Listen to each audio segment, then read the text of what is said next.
Hello, good morning to one and all present here. Today we will be starting with our first session of macroeconomics, and we will be starting with unit number 1, that is national income and its aggregates.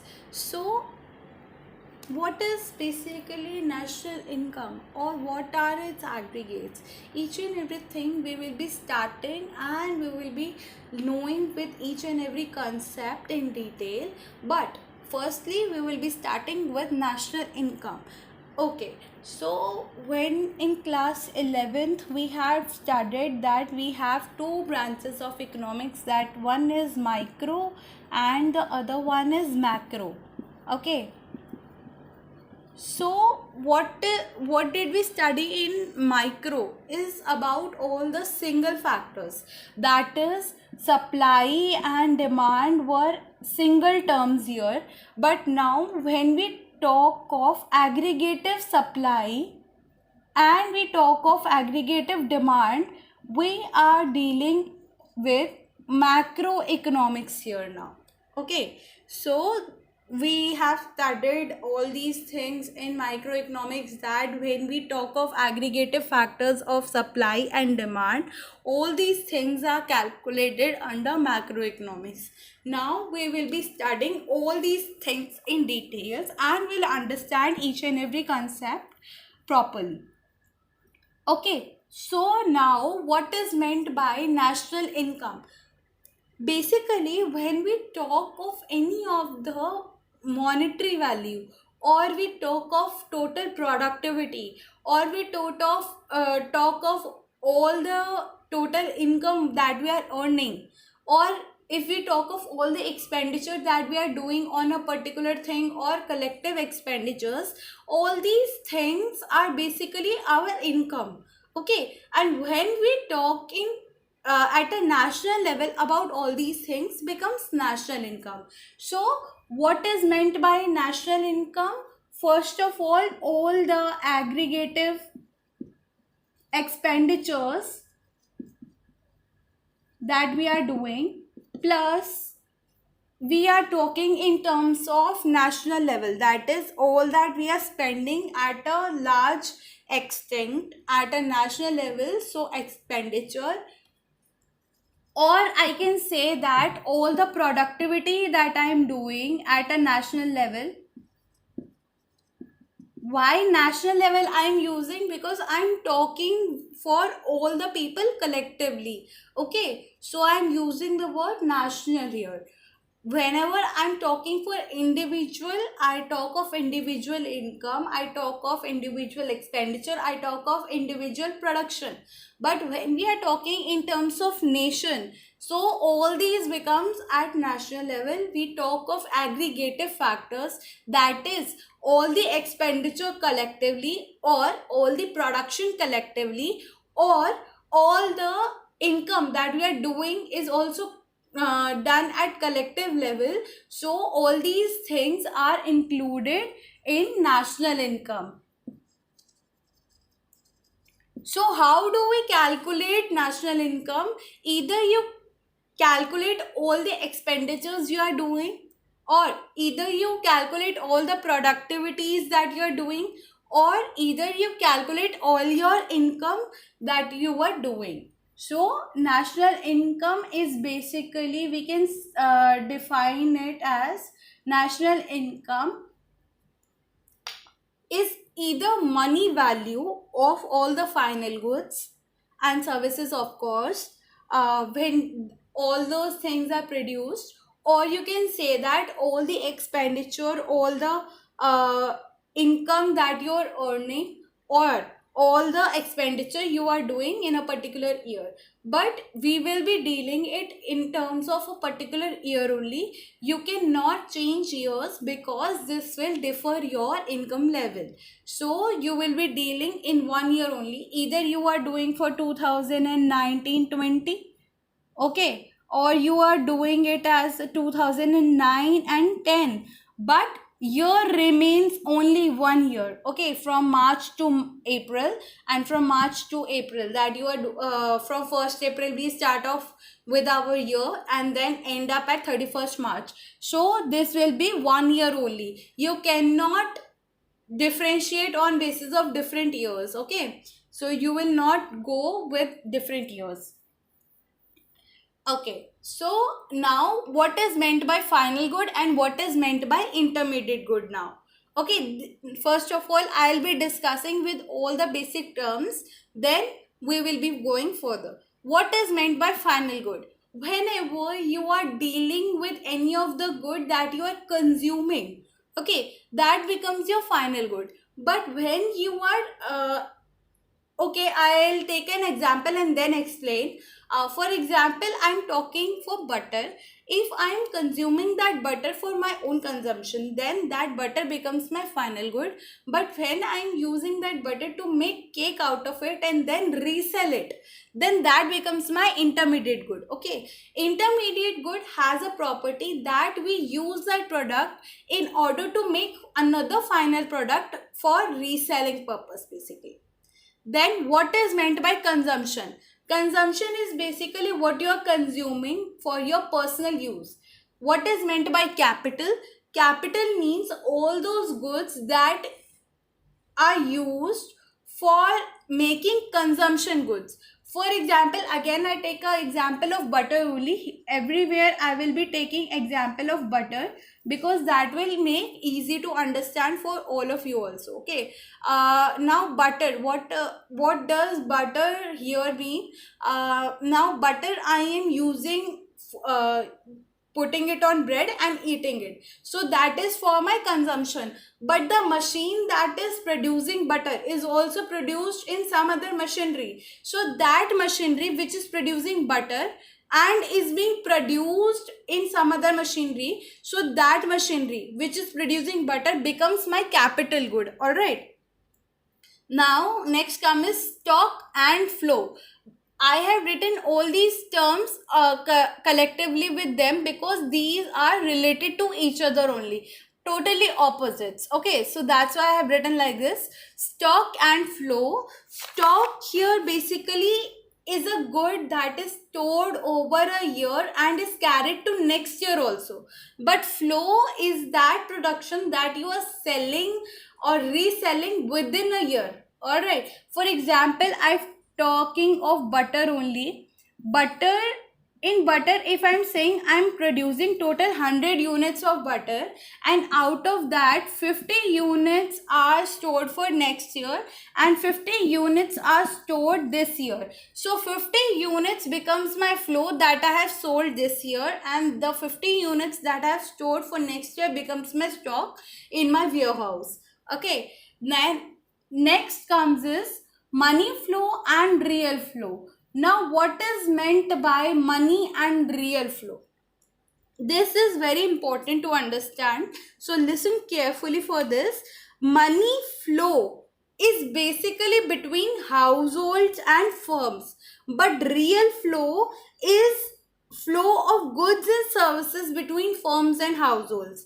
All right. For example, if I talk of butter, the butter which is flowing from household, from production house to consumers, is the real flow, because butter is going from the production house to the consumer and that consumer is consuming that real item. That's why we are saying for it as real flow. But what are you paying for that? You are paying money and that is received by the producer. So that money transfer is said to be as monetary flow or money flow. Okay, now next, going into depth, we will be doing difference in between all these things. So, what is the difference between final and intermediate good?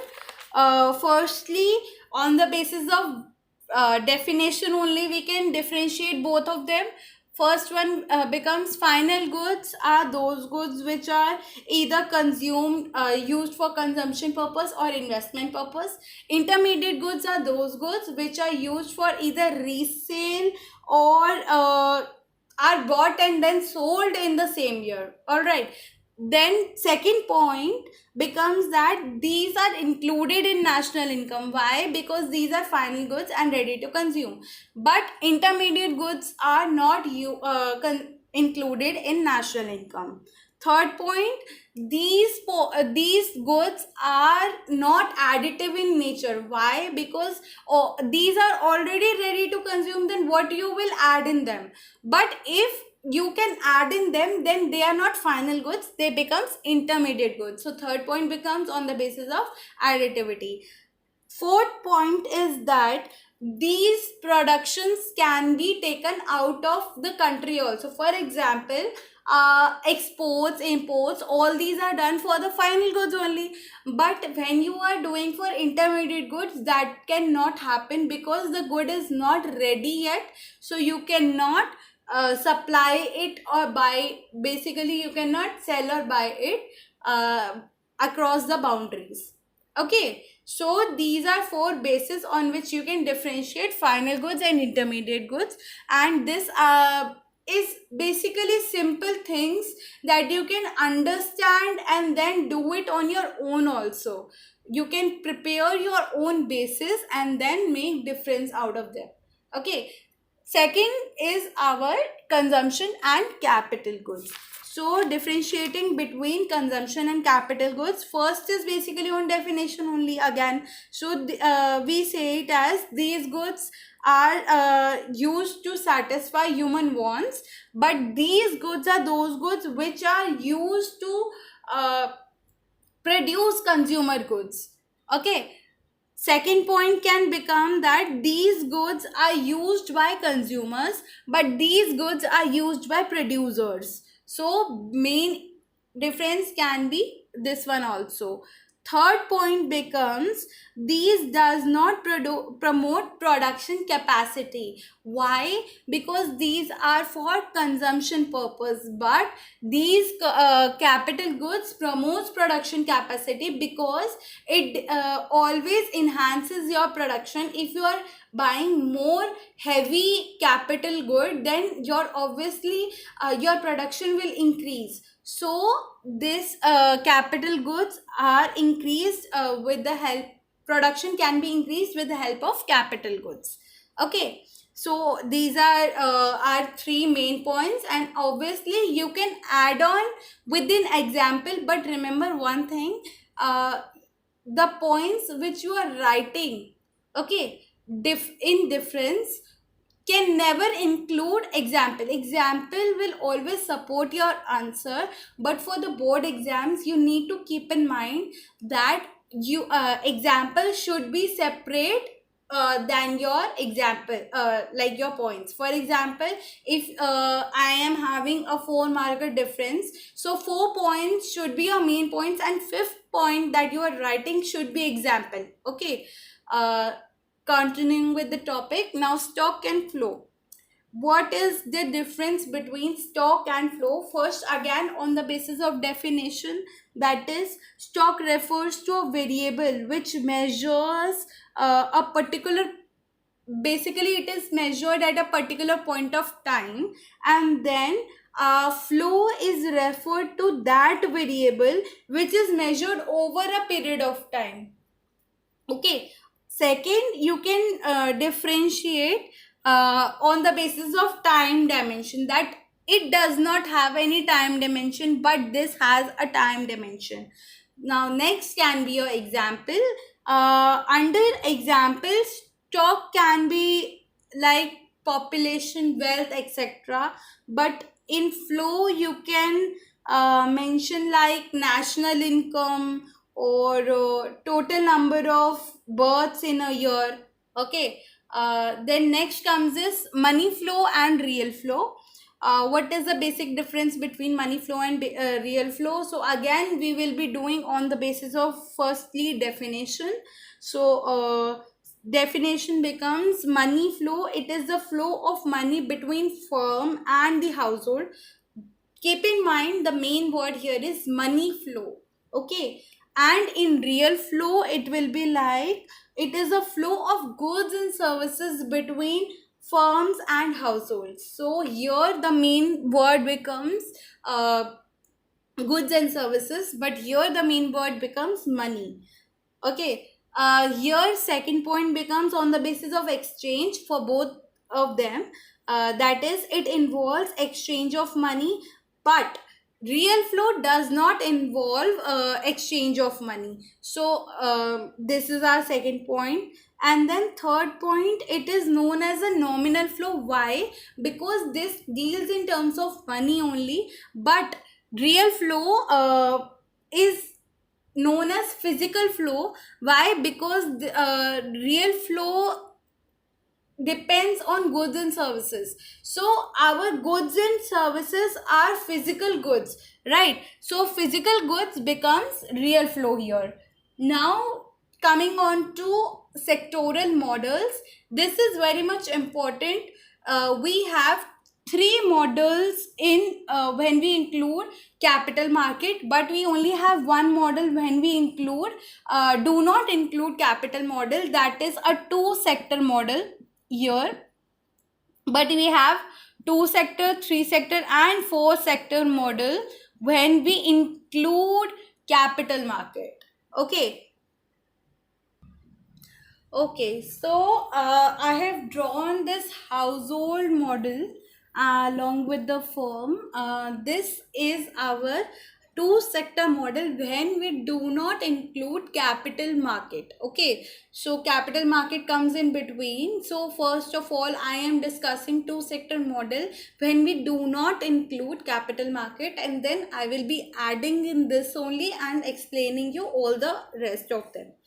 So, firstly, this becomes the direction of arrow is the flow in direction we are doing. So, firstly, when I'm talking for households and then firms, all my consumption expenditure, that is money that I'm spending on consumption of goods. So, I am spending money and paying it to firms. Firms in return, what they do is provide me goods and services.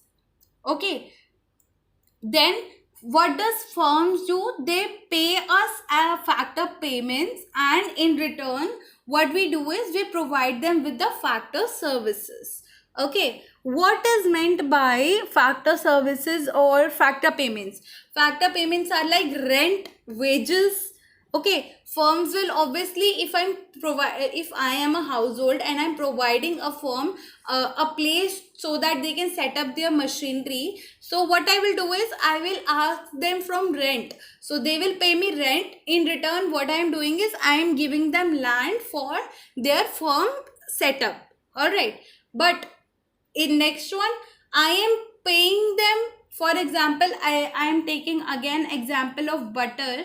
What this firm is producing is butter. So if I want butter, then I will be paying them some money, right? And then in return, they will be supplying me with the butter. So goods and services becomes butter, and the allied services that supplier is providing me with the service of butter.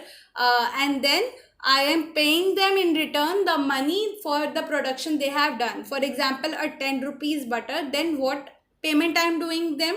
10 rupees. So consumption expenditure becomes 10 rupees, and what I am getting is here is butter.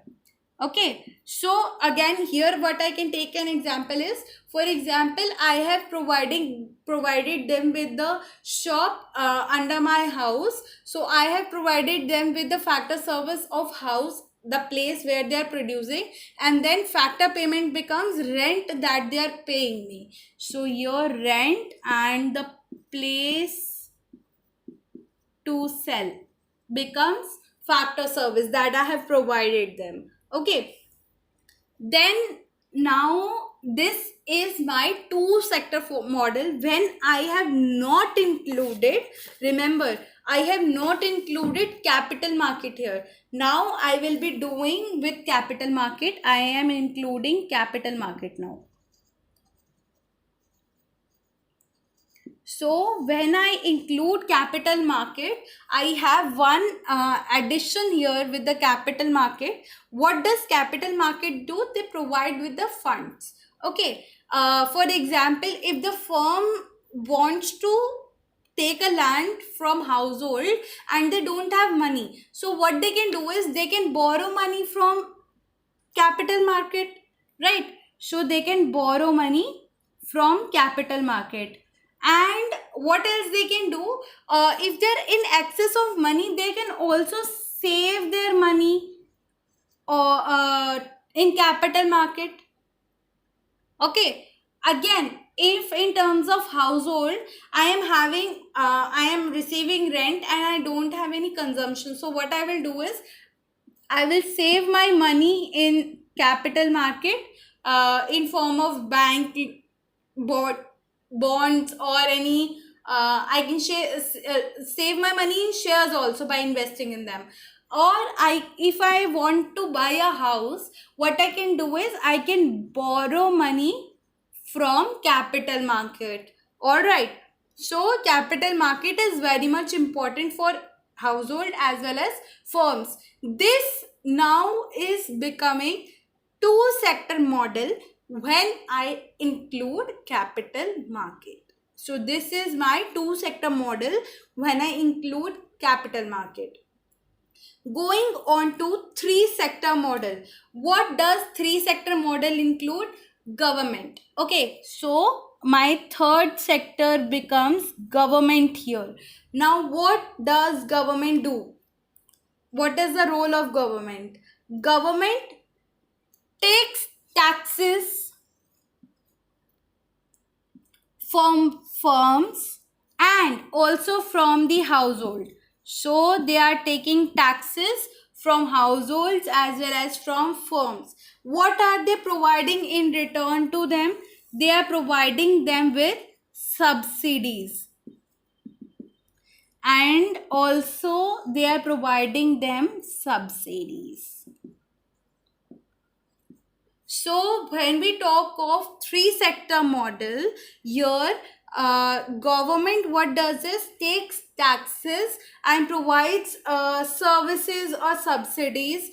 You can also mention here services, because all these parks and each and everything are always included in services given by government. So government provides us with subsidies as well as services. Now example of services can be like, if I talk of like cylinder, so government always provides some discount on cylinders to households. So your subsidies, example of subsidy can be cylinders. Here firms takes taxes from firms and in return again they provide subsidies along with services. Here also they provide them service. Okay, so many in fact mostly firms are provided with the subsidies. They are given rights. If for example, if some firm invents a new medicine, so they are given copyrights or they are given royalties, and they are also given rights of productivity so that they can earn profit out of that. That is again under subsidies and services given by government. Now including this, it becomes three sector model under capital market. When we include capital market, this is the three sector model when we have included government also. All right, now next comes is four sector model. So under four sector model we include rest of the world. Why are we including rest of the world? Because okay, again one more thing I forgot to tell. In three sector model, government also has a role with capital market. Again the same, they can either save in capital market or they can borrow funds from capital market. So I am not drawing this arrow.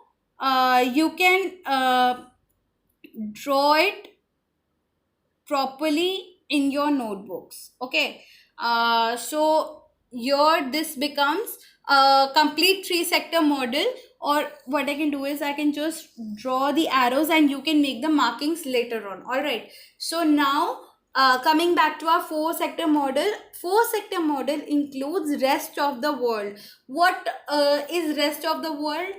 When you are doing exports, imports, all these things are included in rest of the world. So talking for the rest of the world, I will draw rest of the world. Okay, where do I draw this? Now I will draw it here, rest of the world. Okay, ROW, rest of the world. Now what does rest of the world do with the firms? They either get some imports or they have some exports. So imports, firms take some imports from rest of the world. So imports are in form of machinery or goods also, and they also export goods to other countries, so exports also. So two main factors which firms and rest of the world are involved with, that is export and imports. Then it's also involved with government. How? Through some international payments or international receipts. Government always have investment in rest of the world, like you can say embassies and each and everything. So many schemes are also requires investment by the government, like foreign direct investment which we receive from rest of the world is also included in this. So we again have two arrows with the rest of the world here, which is first one is international receipts that government receives, international receipts, and this becomes international payments. So this is our international payment and this is our international receipt that is included with rest of the world. Okay, so this is our four sector model, which includes rest of the world, government, capital market, household, and firms. So this is our four sector economy that we have included here. Okay guys, now after we have started with our any these sectoral models, now it is very much important for you to understand how our funds are invested or are taken back. What are the problems that are faced by government that involve some increase in the money, or which tells us that money has been deducted from our economy. What is the reason behind that? Reason is leakage or injection, you can say. These are two different terms. Leakage, if I'm talking in terms of tank, a water tank, what happens if it has a hole? Obviously water will drop out if it's having a water in it. So similarly means with leakage, whenever you import goods from other country, you make some payment. So for example, if I'm talking for India is this tank and money is our water here. If I am importing goods from other country, then I have to pay some money to that country, so that money becomes our water. Okay, and the leakage is when you are importing, you have to pay money, so that leakage becomes your import and all the money flows out of your economy. So this is why it is very much important to minimize our minimize our imports basically. Nowadays you must have been hearing that um, independent India, self-dependent India, we are boycotting Chinese products and not taking up with the China. All these supplies are being stopped. All the Indian products are only promoted. Why is it doing so? First factor is obviously to stop leakage from our economy, because all the money flows out of the economy and we are left with nothing. So this is very much important. And whatever government is doing for injecting injecting, I'll first explain you with the injection part. Whenever you are having some leakage, you will have to pour out water in your tank, right? Similarly, what government do is, government brings in money by printing of currency or by having foreign direct investment or anything, so that they have an injection in the economy. But this is not enough, they have to stop with the leakage also, so that that money does not flows out. Similarly, we will have to fix this tank in order to stop flow of water, right? So this step taken by the government in order to stop leakage is with self dependent or independent India, that is doing with current days. So this is very much important. Even if you want to write up with the definition, you can write up, leakage is the amount of money which is withdrawn from its flow of income. Okay, for example, savings taxes by households and firms, or imports. All right, all those money that you are saving at your house is the withdrawal of money only, because that is not in circulation. That's why we say stop black money, bring up black money, bring it to white money. All these things are very much important factors in today's time. That's why we talk of these things. Injection is the amount of money which is added to the flow of income in the economy. For example, if I am talking like investment and government expenditure that is done by the government on regular things like metro, parks, and each and everything, all these things are injections only that government is providing for our people. And then comes export payments. All these payments which we receive for our export of goods is again a part of injection. All right, then next, but very important thing is difference between factor income and transfer income. What do you understand by factor income and transfer income? Firstly, we will be understanding what is a factor income, and then we will be understanding transfer income. Factor income refers to the money that we are receiving or from production for rendering like factors or services, basically. Like I can say that rent, wages that I received are my factor incomes. All right, but transfer income is, I can say, old age pensions or scholarships. Like these incomes are basically those incomes which you do not render any service in exchange of them. Okay, so they are called transfer incomes.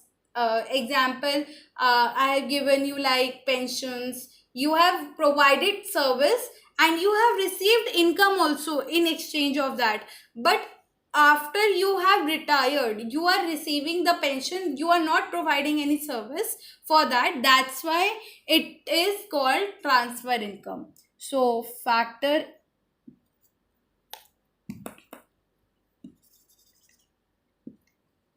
income and transfer income.